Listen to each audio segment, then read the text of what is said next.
up, my people? Welcome back to the channel. I'm your boy Nassim the Dream, and here it is. It is time, ladies and gentlemen, for my list. The NTD Awards has commenced, and I will be beginning with the 10 worst albums of 2023.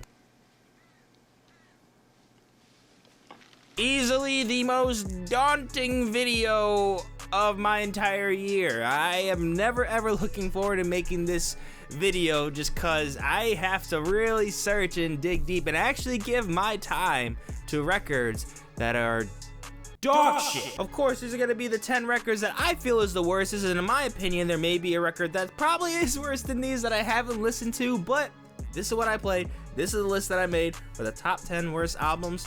Beginning with number 10, let's get into it. 10 is gonna have to be awarded to Jack Harlow's Jackman. Like, y'all gave this man way too much confidence. This was an absolute poor build-up and a poor follow-up to his last record. There's already nothing really good to say about Come Home, the Kids Miss You, but the follow-up with this, man, this is not making anything better for you, my guy. The sample choices are not bad. I feel like you had an idea that could have been executed well, but what was just the results of this was absolutely poor, muddy garbage. It was terrible rapping, nothing memorable but bars at all on here.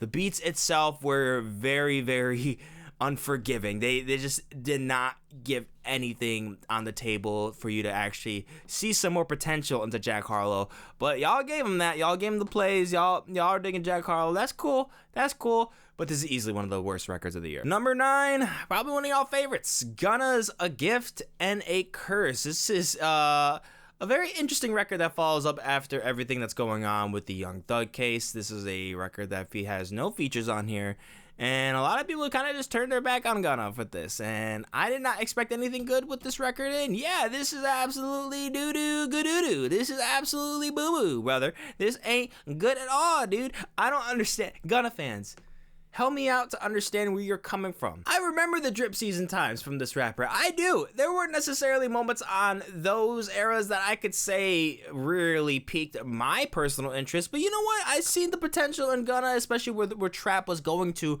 around that time, and this man is already making 2 years in a row of horrible records that I just cannot believe that people are interested in whatsoever. The verses are just vulgar. I mean, that's something that's not really a big deal, but man, dude is literally just talking about his cock like the entire time. And you know, that might be your thing. If that is, cool beans. You know, I'm a Sexy Red fan. Okay, I'd be a hypocrite to say that I was kind of thrown off from very visual sexual verses. So I think if you make it fun, I think if it's funny, and you know, if it really bounces off your personality, then that's something that can really reflect off the quality of the record. There is nothing here. Dude is asleep.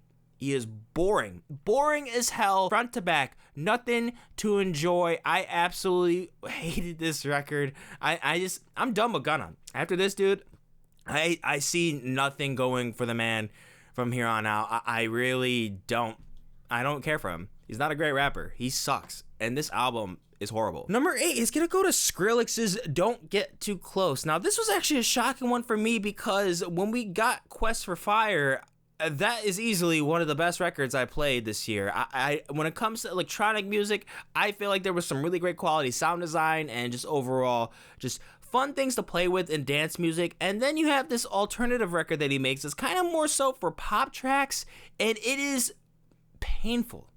It's painful. We didn't need this. I don't know who wanted this. I don't know who asked for this. I don't know who thought of this. You need to be crucified. This is absolutely dirt. Not a single moment on here was appealing in electronic music. The features on there, it helped absolutely nothing. In pop aesthetics, it is so bland, and it hurts. There is moments in the production that are just unbearable to listen to. It's blowing my eardrums. It hurts. It's bad. I can't believe that he even thought about coming out with this literally alter ego thing for Quest for Fire, and this was just not cute. This ain't attractive. This was definitely one of the worst times I played a record. And not to mention, when I played Quest for Fire first, I was like, oh man, this is probably a good record too. Probably not going to be in my strong suit compared to this one, but you know what? It might be fun. No,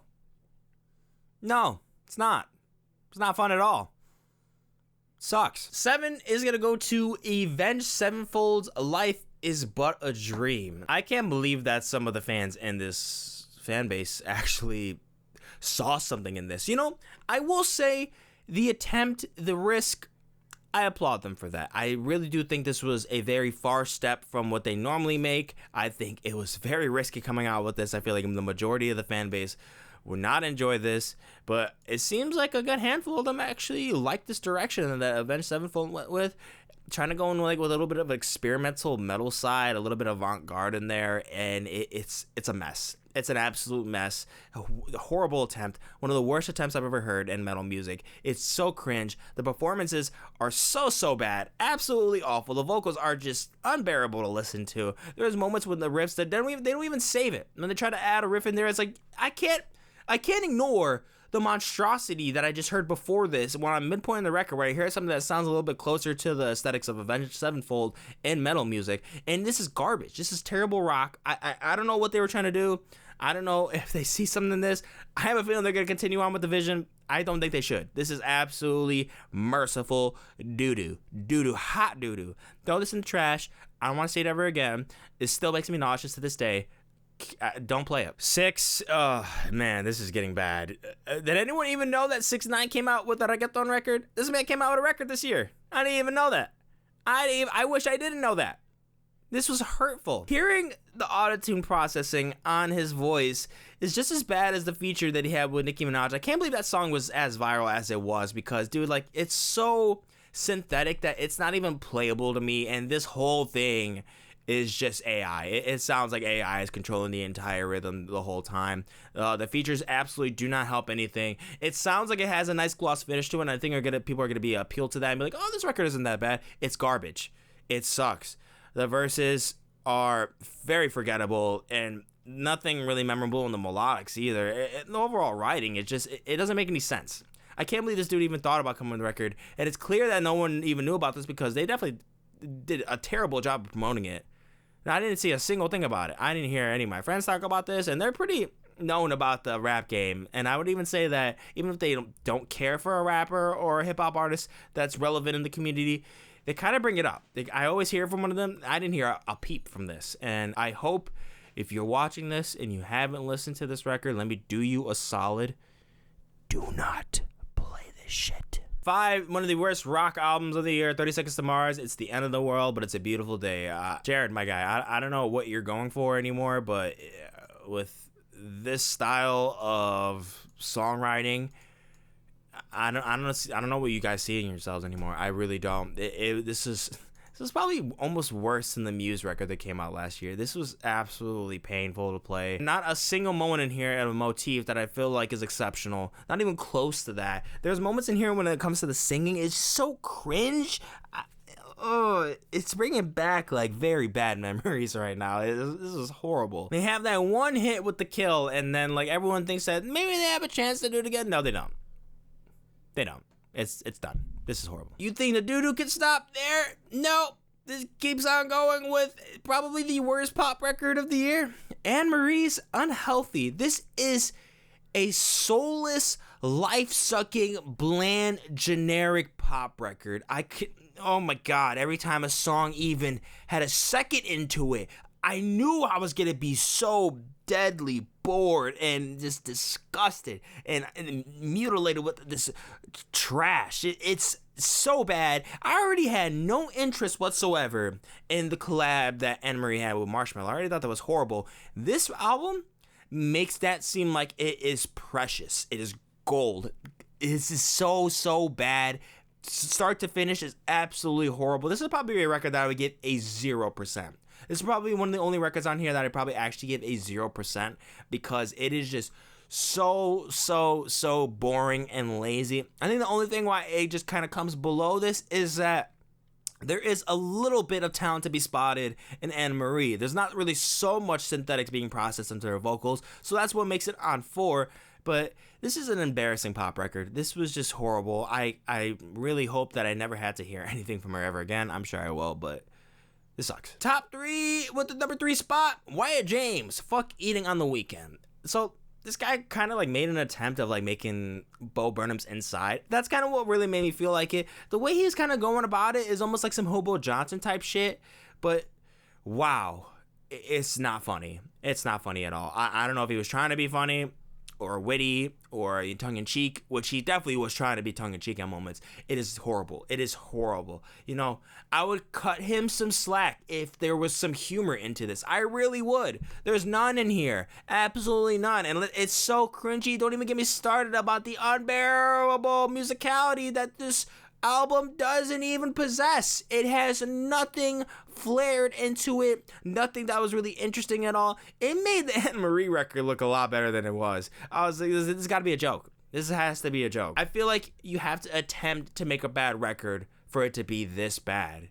And I guess if that was the attempt, bravo. Number 2, with the return, part 2 of The Brave 2, Tom MacDonald and Adam Callahan, these wannabe conservative alt-right gangsters that are, this record is trying so hard, and I mean so hard to trigger you. I'm serious. And every single thing that you could think about that's really being talked about in the media and controversy and just any type of debate at all with anti-trans, anti-BLM, anti-LGBTQ, everything. It's like the most white supremacist record that you can ever play this year. It's I don't know what they're trying to do, and the thing is, like, they're trying to be reasonable with the things that they're saying in here. You sound so bad, and they really think that they're great rappers. Eminem, I blame you. Your style mutated these fucks into making what they do, because it's embarrassing. It's not even Eminem's fault, but it is your fault, buddy. Like, you influence these cucks to think that they can make hip-hop. They are terrible. It's just worse than their last record. It's worse than The Brave 1. I thought they would be done with this. They're like, nah, let's rile them up again, buddy. Let's get back on our Chevy Silverados and piss off the blacks. And I don't know, maybe they did that. I don't fucking know, but this is just, yeah. White folks, I would disown these guys if I were you. And ladies and gentlemen, it is time for the number 1 worst album I played this entire year. It's none other than Lil Pump's Lil Pump 2. The misery, the agony, the pain I had to endure during this listen was absolutely mutilating. It destroyed me as a person. Do you know what it feels like to hear someone, a rap artist? So many of these rap artists try to make an influence from metal music, and sometimes it lands, sometimes it crashes down like a fucking kite, and it's fucking awful. It's a terrible attempt at even trying to make rock music or metal. Lil Pump is trying so hard to be the stereotype of metal, saying fucking slit my wrist, fuck that shit, just screaming with some very bland and boring reused metal riffs that are just garbage. And the record's not even a metal record. That song itself gave everything else surrounding it a negative. This will not be a 0. I gave this around a 3 or 6%. I was being nice. I'm trying to think, where did that small percentage go? Where did it go at all? I had to actually play this again to really see what was worse than the other. I had to make sure that this was the worst record I played all year. Brother, this was painful. This is disgusting hip-hop music. This guy is a joke. It's terrible. People are gonna be out here and be like, you're just being so mean to these artists. And it's like, you know what? I made it very clear and honest that some of the artists that actually made an attempt to, step out of their boundaries, step out of their comfort zone, not terrible. And, bravo for the attempt. You still made a shit ass record, but you just gotta play it fair. You gotta be on the list if the record is this bad.